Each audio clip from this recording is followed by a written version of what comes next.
Olá, queridos, eu sou o João Paulo, eu sou professor de Geografia aqui do QG, além disso também sou formado em Direito, sou diretor jurídico de uma empresa de educação, dou aula de Direito Constitucional em graduação e pós-graduação. Então eu vim aqui hoje para conversar um pouco sobre o processo de impeachment com vocês. Esse é um tema que eu vou falar para vocês que mistura um pouco da geografia, um pouco do direito, então eu vou trazer alguns esclarecimentos importantes para vocês.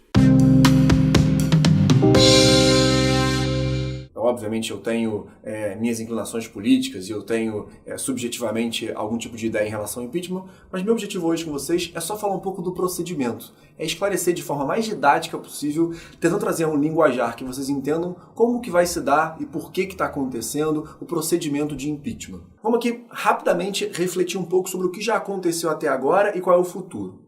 Primeiro, o impeachment ele vai acontecer caso o presidente da República ou o vice-presidente da República cometam um crime de responsabilidade.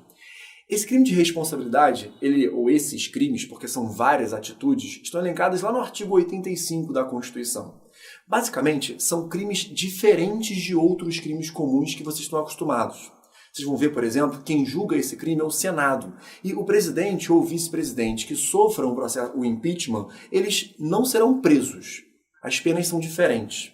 Então, os crimes de responsabilidade, eles são crimes políticos administrativos, decorrentes de condutas políticas administrativas. O que fala a Constituição? A Constituição diz lá no artigo 52 que compete privativamente ao Senado, ou seja, cabe ao Senado o julgamento de um desses crimes de responsabilidade.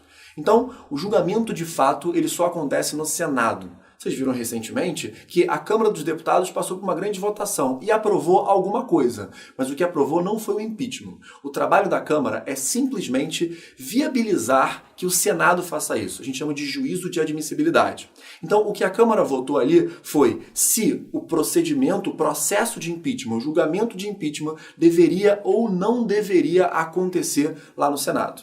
Alguém faz uma denúncia e entrega isso para o presidente da Câmara dos Deputados. O presidente da Câmara dos Deputados monta uma comissão que faz um relatório. Esse relatório é votado, ele é entregue para o Pleno e o Pleno, caso haja votação de mais de 2/3 dos deputados, ele submete isso para o Senado.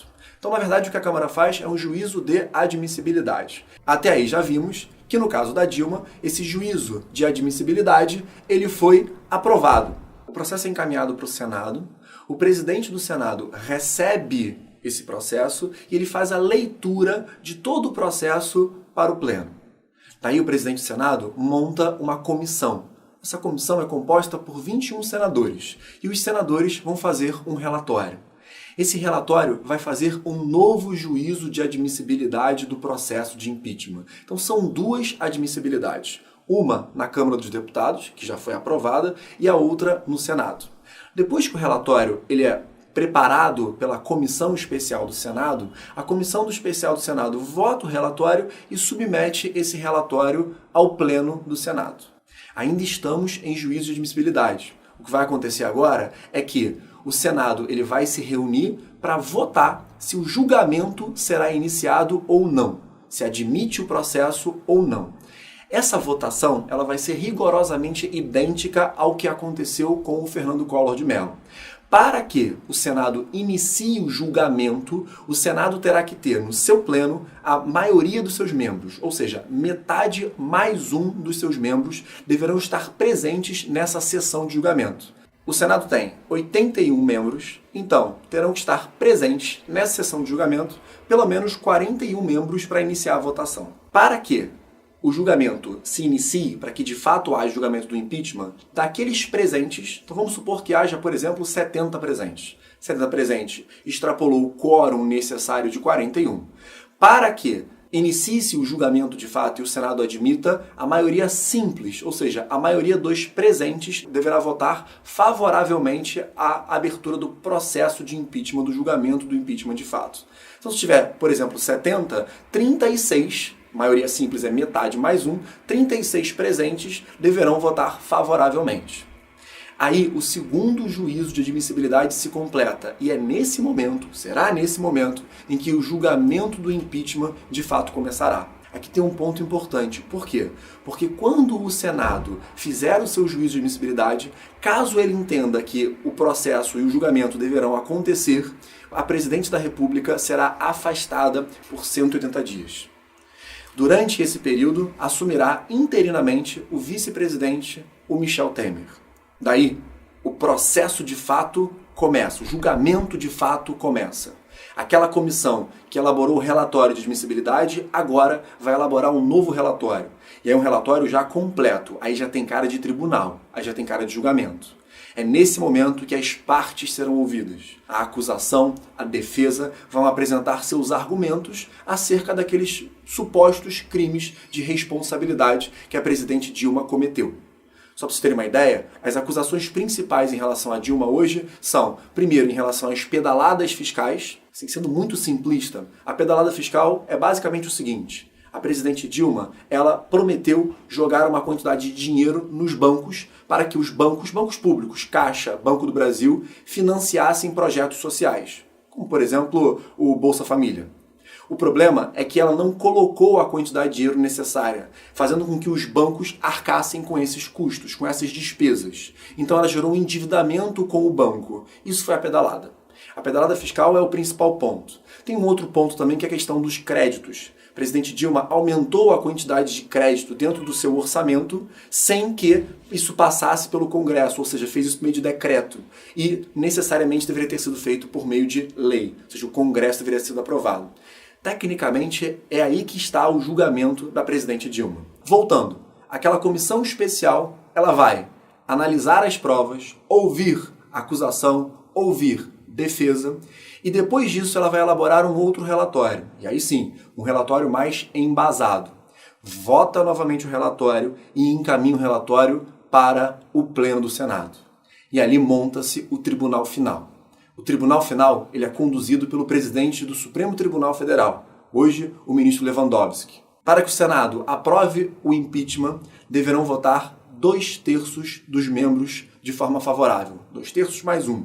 Então, será necessária a aprovação por 54 votos para que a presidente Dilma sofra o impeachment. Como eu te falei, isso é crime de responsabilidade, não é crime comum. Então, a presidente Dilma não sairá presa do Senado.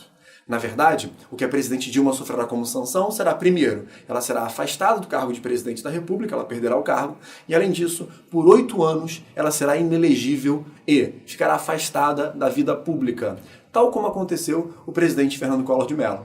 Lembrando da época do Collor, o Collor, nesse meio do caminho, após o processo ser inaugurado no Senado, o Collor tentou renunciar ao seu cargo, achando que conseguiria assim evitar a sanção dos 8 anos. O Supremo Tribunal Federal já tem posição firmada de que isso não vai extinguir o julgamento. O julgamento vai prosseguir e, caso o julgamento ele incorra no impeachment, a presidente Dilma ficará afastada pelos 8 anos da vida pública. Para finalizar, eu queria matar 2 dúvidas que normalmente surgem, inclusive informações que normalmente vêm erradas. Caso a presidente Dilma sofra o impeachment, quem vai assumir a presidência é o vice-presidente Michel Temer. Então, quem será o novo vice-presidente do Brasil? Resposta: ninguém. Não haverá mais vice-presidente do Brasil. Isso é importante. Por quê? Porque o artigo 81 da Constituição, ele traz uma linha sucessória em caso de vacância. E essa linha sucessória em caso de vacância é temporária. Então vamos supor que o Michel Temer, como presidente da República, caso a Dilma venha a sofrer um impeachment, ele viaje por um tempo específico. Nós precisaremos de um presidente substituto. A linha sucessória que o artigo 81 estabelece é, primeiro, o vice, que agora virou presidente, depois, o presidente da Câmara dos Deputados, e aí seria atualmente o Eduardo Cunha, depois, o presidente do Senado e, por fim, o presidente do Supremo Tribunal Federal. Mas isso é só em caso de vacância, é provisório.